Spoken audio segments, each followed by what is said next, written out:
वज़ीर-ए-आज़म नरेंद्र मोदी ने आज वीडियो कॉन्फ्रेंसिंग के जरिए 6 रियासतों के 6 मुकामात पर global housing technology challenge India के तहत लाइट हाउस प्रोजेक्टों का संग बुनियाद रखा। त्रिपुरा, झारखंड, उत्तर प्रदेश, मध्य प्रदेश, गुजरात और आंध्र प्रदेश में हाउस प्रोजेक्टों का संग बुनियाद रखा। इस प्रोजेक्ट के तहत मरकज और रियासती हुकूमतें मिलकर गरीबों के लिए सस्ते और मजबूत मकान मुहैया कराएंगी। पीएम मोदी ने कहा कि घर बनाने के लिए मुल्क को नई तकनीक मिल रही है। उन्होंने कहा कि ये 6 लाइट हाउस प्रोजेक्ट प्रधानमंत्री आवास योजना शहरी मिशन की सिमत तय करेंगे। पीएम मोदी ने मजीद कहा कि कम खर्च पायदार हाउसिंग एक्सेलरेटर्स आशा इंडिया के तहत मुल्क में मॉडर्न हाउसिंग टेक्नोलॉजी के लिए रिसर्च और स्टार्टअप को फरोग हासिल हुआ है।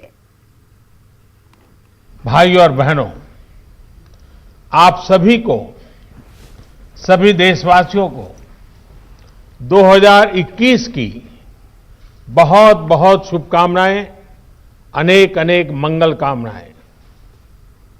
आज नई ऊर्जा के साथ, नए संकल्पों के साथ और नए संकल्पों को सिद्ध करने के लिए तेज गति से आगे बढ़ने का आज शुभारंभ है।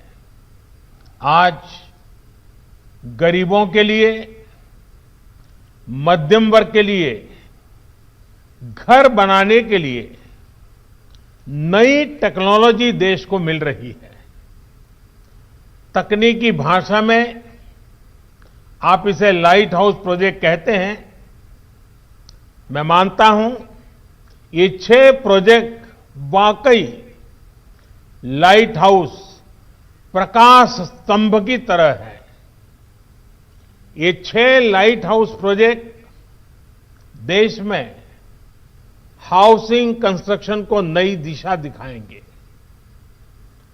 देश के पूर्व, पश्चिम, उत्तर, दक्षिण हर क्षेत्र से राज्यों का इस अभियान में जुटना कोऑपरेटिव फेडरलिज्म की हमारी भावना को और मजबूत कर रहा है। साथियों, ये लाइट हाउस प्रोजेक्ट अब देश के काम करने के तौर तरीकों का भी एक उत्तम उदाहरण है। हमें इसके पीछे जो बड़े विजन को भी समझना होगा। एक समय में आवास योजनाएं केंद्र सरकारों की प्राथमिकता में उतनी नहीं थी जितनी होनी चाहिए। सरकार घर निर्माण की बारीकियों और क्वालिटी पर नहीं जाती थी, लेकिन हमें पता है बिना काम के विस्तार में ये जो बदलाव किए गए हैं, अगर ये बदलाव न होते कितना कठिन होता। आज देश ने एक अलग अप्रोच चुनी है, एक अलग मार्ग अपनाया है।